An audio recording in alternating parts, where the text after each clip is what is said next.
ಹಿಂದೆ ಬನ್ನಿ ಕಾಂಟ್ರಾಕ್ಟರ್ ಎಲ್ಲ ಇರ್ತಾರೆ ಅಲ್ಲ ಮಾಡಲಿ ಮಾಡ ನನಗೆ ಗೊತ್ತಿಲ್ಲ ಅಣ್ಣ ಹೇಳೋರು ಓದ್ತಾನೆ ಅಲ್ಲ ಹಂಗನ್ ಬಿಟ್ಟು ಎರಡಲ್ಲಿ ಹೋಗ್ತದೆ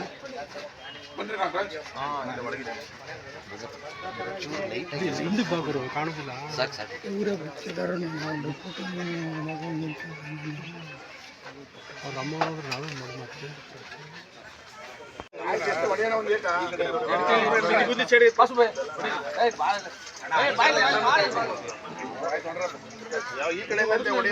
ನಾಗೇಶಣ್ಣ ಈ ಕಡೆ ನೋಡಿ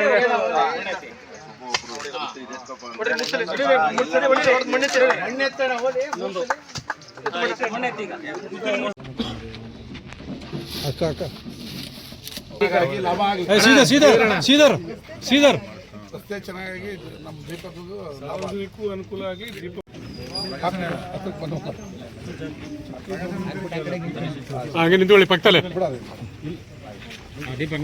ನಿಂತ್ಕೊಳ್ಳಿ ಕೊಡಿ ಪ್ರಕಾಶ್ ಬೇರೆ ಯಾರು ಬೇರೆಯವ್ರಿಗೆ ಹಾಕಿ ಬೇರೆಯವ್ರಿಗೆಲ್ಲ ಮೂಢಾಧ್ಯಕ್ಷರಿಗೆ ಹಾಕಿ ಈ ತಕ್ಷಣಕ್ಕೆ ಹಾಕಿ ಶಿವಪ್ರಕಾಶ್ ಹಿಂದಕ್ಕೆ ನಿಂತ್ಕೊಡ್ರಿ ಸೀದರ್ ಹಿಂದಕ್ಕೆ ನಿಲ್ಸಿ ಅವ್ರನ್ನ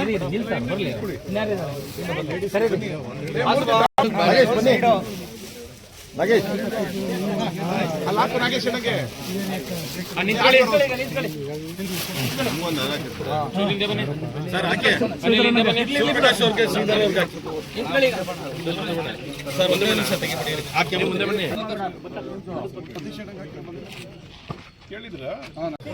ಕಚೇರಿಯ ಮುಂಭಾಗದಲ್ಲಿರುವಂಥ ಕಾಳಪ್ಪ ಬಡಾವಣೆಗೆ ಇವತ್ತು 25 ಲಕ್ಷ ರೂಪಾಯಿದು CC ರಸ್ತೆಗೆ ಭೂಮಿ ಪೂಜೆಯನ್ನು ಮಾಡಿದ್ದೀವಿ.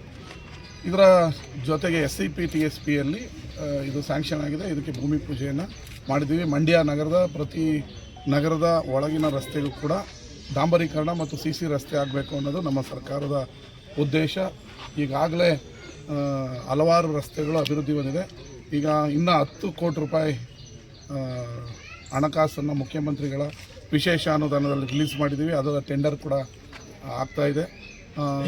ಅದರ ಭಾಗದಲ್ಲಿ ಇನ್ನೂ ಹಲವಾರು ರಸ್ತೆಗಳು ಮತ್ತು 3 ಸರ್ಕಲ್ಗಳನ್ನು, ಹೊಸಳ್ಳಿ ಸರ್ಕಲ್ಲು, ಫ್ಯಾಕ್ಟ್ರಿ ಸರ್ಕಲ್ಲು ಮತ್ತು ಒಳಲು ಸರ್ಕಲ್ಲು ಅಭಿವೃದ್ಧಿಯನ್ನು ವಿಶೇಷ ವಿದೇಶಿ ಮಾರುಕಟ್ಟೆಯಲ್ಲಿ ಅಭಿವೃದ್ಧಿಯನ್ನು ಮಾಡ್ತೀವಿ. ಜೊತೆಗೆ ಅಂಬೇಡ್ಕರ್ ಕೆಂಪೇಗೌಡ ಸ್ಟ್ಯಾಚ್ಯೂವನ್ನು ಸಂಜಯ್ ವೃತ್ತದಲ್ಲಿ ಅದಕ್ಕೂ ಟೆಂಡರ್ ಕಾಲ್ಫಾರ್ಮ್ ಆಗಿದೆ.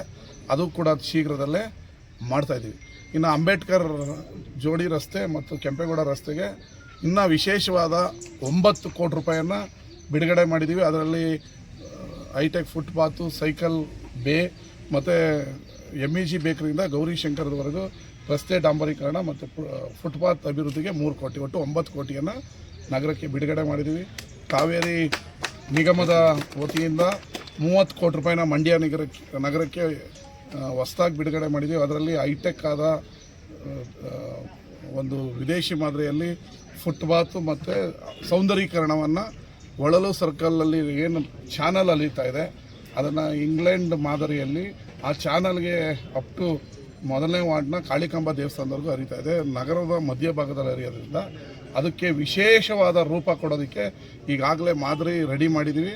ಅದನ್ನು ಕೂಡ ಅತಿ ಶೀಘ್ರದಲ್ಲೇ ಈಗ 100 ಕೋಟಿ ರೂಪಾಯಿದು ಟೆಂಡರ್ ಇನ್ನೊಂದು ವಾರದಲ್ಲಿ ಆಗುತ್ತೆ. ಅದರಲ್ಲಿ ಆ ಕೆಲಸವನ್ನು 3 ತಿಂಗಳಲ್ಲಿ ಮಂಡ್ಯದ ನಗರದ ಸೌಂದರ್ಯವನ್ನು ಹೆಚ್ಚಿಸುವಂಥ ಕಾಮಗಾರಿಗಳನ್ನ ಮಾಡ್ತೀವಿ. ಇದರ ಜೊತೆಗೆ ಬಹುದಿನಗಳಿಂದ ಬೇಡಿಕೆಯಾಗಿದ್ದ ಕಾಳಪ್ಪ ಬಡಾವಣೆಯ ಹಕ್ಕುಪತ್ರ ಈಗ ರೆಡಿಯಾಗಿದೆ. ಅದನ್ನು ವಿತರಣೆ ಮಾಡಬೇಕು. ಮುಖ್ಯಮಂತ್ರಿಗಳ ಸಮಯ ಕೇಳ್ತಾ ಇದ್ದೀವಿ. ಅವ್ರು ಕೊಟ್ಟಿದ ತಕ್ಷಣ ಅವ್ರಿಗೆ ಹಕ್ಕುಪತ್ರನ ಹಸ್ತಾಂತರಿಸ್ತೀವಿ. ಇವತ್ತು ಅದರ ಜೊತೆಗೆ ಅವರ ಮುಖಂಡರುಗಳು ಬಂದು G+1 G+1 ಮಾದರಿಯಲ್ಲಿ ಹೇಗೆ ಕಟ್ಟಬೇಕು ಅಂತ ಸಾರ್ವಜನಿಕರೇ ಪ್ಲ್ಯಾನ್ ರೆಡಿ ಮಾಡಿ ಕೊಟ್ಟಿದ್ದಾರೆ.